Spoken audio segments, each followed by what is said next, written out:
Gentlemen, thank you very much for having us along to your fantastic golf club. Do you ever get bored of that? No. It's always good, even just driving in the morning, drive down that hill and you see that vista. It's incredible. You've got a very special piece of property here. And for people who don't know, we're here at Castlerock Golf Club in Northern Ireland, and I have with me Gordon Patterson, who cuts a very legendary figure around the golf club. And you've been caddy master for a couple of years. And how many years have you been a member? I reckon it's about 38. 38 years? Yeah.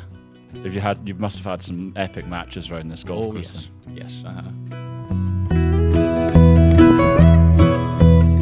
You have one which is a beautiful, beautiful hole looking out from the clubhouse. It's sort of hole you could sit in the clubhouse all day and watch people playing it and watch the various iterations of performance on it and all the variety. I think it's a nice opener, not too difficult. The thing is, if you get rewarded, because it's a dogleg right, if you get further right you are on the hole, the shorter your shot in, because there is a 2-tier green, and the 2 tiers are actually quite small. And 2, obviously, you have massive dogleg right, and you actually can see the pole from the tee. That pole is ridiculous. So yeah, it looks like you could just cut the corner with a good drive. You need to carry it 280. Yeah. Don't go there. And so again, it was another 4-iron off the tee, I think, for me, and then hit the green with a 6-iron. I think. Well, missed the green with a 6-iron. You're up on top of the hillock. That was the luckiest. Hillock, yes. I was down in a road. I mean, I looked at it and it looked like it was going way left. So I don't know how I ended up on top of the hillock.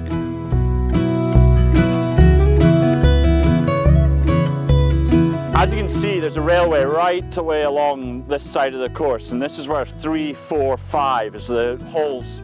You can really see the train is actually in play, and I've heard many stories of people bouncing in off the track onto fairways.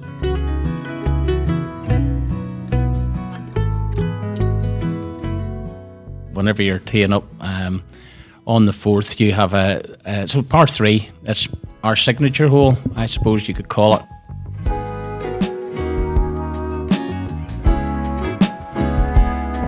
I don't get why 4 is the signature hole. They have so many good holes. 4 is a nice par 3. I think you're being a bit harsh on 4. I could be anywhere.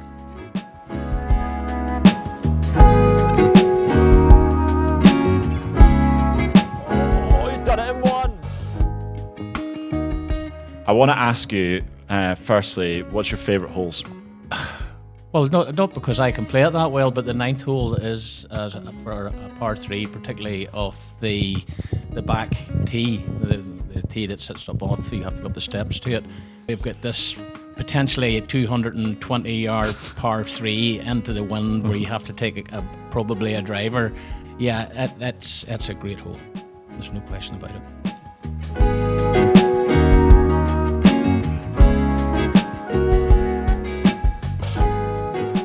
What a stunning little golf hole. What's cool about it is the fact that it's very unique in its style. It's a cool punch pole green. It makes you think mentally that it's an incredibly tricky hole. And there's no chance you're going to be on this green. But there's so much catchment area that brings it back to it. That is good to say. 9, there's only one place in the world that hole exists. It's absolutely brutal conditions, some of the worst conditions I've ever played golf in. 50 mile an hour winds. 50 mile an hour winds, hail at various points. There was one point in the course where it was beautiful sunshine, and within a minute I was completely soaked through. A couple of months back I played a driver on 6 and it literally went about 80 yards, like a sweetly struck driver. Today I hit that 4-iron. It was so fun. I tried to keep it as low as I possibly could and it still went maybe 140 yards.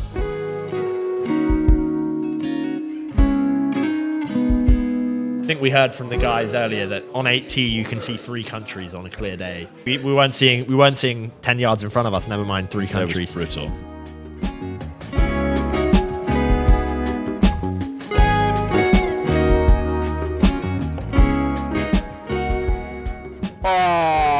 Pressure makes diamonds. Well played. Well done. Well done. Where's next for the golf course? Is there any plans to host more tournaments? Is there any plans to do any work to it? Is there anything in the pipeline? not having played all the courses in the area, I'm obviously biased as to how good this is, but I think it's worthy of putting some big events on. You know, how good would it be to see a Ladies Open Championship out there? That would be the one thing I would start to look at just now. But at this moment in time, I don't know that there's any definitive plans, but there'll certainly be some conversations to be had.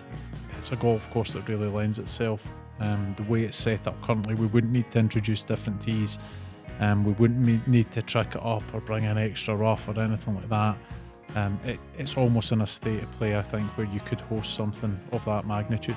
Well, that's the cool thing. So golf courses like this, and I know North Berwick's the same. The ladies' golf has an opportunity right now to be able to be played on the best golf courses in the world.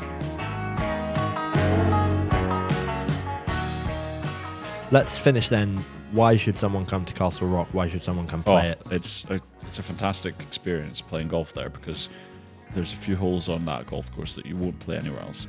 And 9 is definitely up there as one of my favourite holes that I've played in a long time.